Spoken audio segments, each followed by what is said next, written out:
नमस्कार. श्री स्वामी समर्थ. श्री दुर्गा सप्तशती कथासार. अध्याय 13. ओम श्री गणेशाय नमः. अशा तऱ्हेने सुमेधा ऋषी राजा सुरथ व समाधी वैश्याला म्हणाले की तुम्ही दोघे जण आता त्या परम परमेश्वरी महामायेला देवी अंबिकेला शरण जा. तिची आराधना करा, तिची पूजा करा.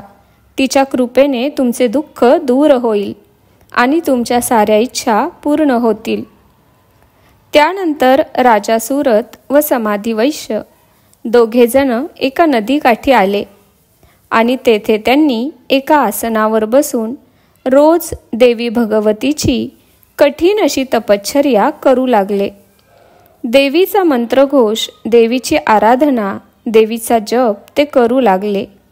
सुरुवातीपासूनच ते दोघे अतिशय कमी आहार घेत होते, परंतु नंतर त्यांनी तो आहार घेणे सुद्धा बंद केले. देवी जगदंबिकेचे असे कठीण व्रत त्या दोघांनी आरंभिले. अशा प्रकारे 2 वर्ष झाल्यानंतर देवी भगवतीने त्या दोघांना स्वप्नात दर्शन दिले. तिचे ते दिव्य रूप स्वप्नात पाहून ते दोघे अतिशय आनंदित झाले. परंतु अजूनही त्या दोघांना देवी भगवती अंबिकेचे प्रत्यक्ष दर्शन झाले नव्हते.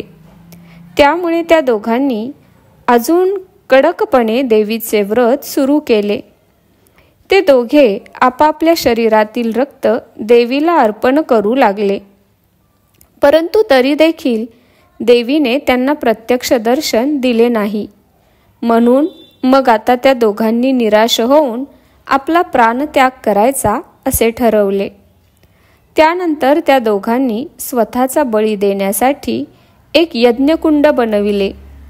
त्यात त्यांनी अग्नी पेटविला आणि श्रद्धापूर्वक स्वतःच्या मांसाचा भोग ते देवी भगवती अंबिकेला अर्पण करण्यास सुरुवात करू लागले.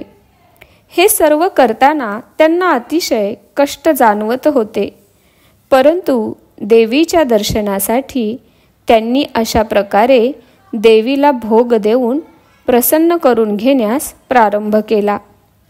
त्या दोघांच्या रक्त आणि मांसाचा भोग घेऊन देवी त्यांच्यावर अतिशय प्रसन्न झाली आणि ती त्यांच्यासमोर प्रकट झाली. देवी भगवती अंबिका म्हणाली, हे राजा सुरथ, तसेच हे समाधी वैश्या, मी तुम्हा दोघांवर प्रसन्न आहे. तुम्हाला काय हवे आहे ते वरदान माझ्याकडून मागून घ्या, मी तुम्हाला ते नक्कीच प्रदान करीन. तेव्हा राजा सुरथ देवी अंबिकेला म्हणाला, हे जगतजननी, तुझ्या दर्शनाने आम्ही अतिशय कृतकृत्य झालो आहोत. तुला आम्ही त्रिवार वंदन करतो. असे म्हणून राजा सुरथ आणि समाधी वैश्याने त्या महामाया जगदंबिकेला वाकून नमस्कार केला. त्यानंतर राजा पुढे म्हणाला, हे देवी भगवती, माझी अशी इच्छा आहे की मला माझे राज्य पुन्हा स्वपराक्रमाने शत्रूला युद्धात हरवून प्राप्त व्हावे आणि पुढच्या जन्मात कधीही नष्ट न होणारे राज्य मला मिळावे. असा वर तू मला प्रदान कर. त्यानंतर देवी भगवती सुरथ राजाला म्हणाली, हे राजा, येत्या काही काळातच तू तुझ्या शत्रूला युद्धात हरवून आपले राज्य स्वपराक्रमाने पुन्हा मिळवशील. तुझ्या शत्रूंना तू 4 मुंड्या चित्त करशील. तुझे शत्रू पराभूत होऊन तुला तुझे गेलेले राज्य परत करतील आणि यापुढे तुझ्या राज्यात नेहमीच सुख, समृद्धी आणि शांती नांदेल. तुझी प्रजा देखील तुझ्या नेतृत्वाखाली अतिशय आनंदात राहील आणि ती नेहमीच तुझा जय जयकार करेल.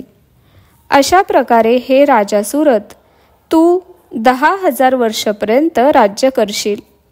त्यानंतर तुझी आयुष्य मर्यादा संपल्यानंतर पुढचा जन्म तुला सूर्यापासून होईल आणि तू सावर्णिक मनू या नावाने प्रसिद्ध होशील. त्यानंतर देवी भगवती अंबिका त्या समाधी वैश्याला म्हणाली, हे समाधी वैश्या, आता तुला काय हवे आहे ते मला सांग.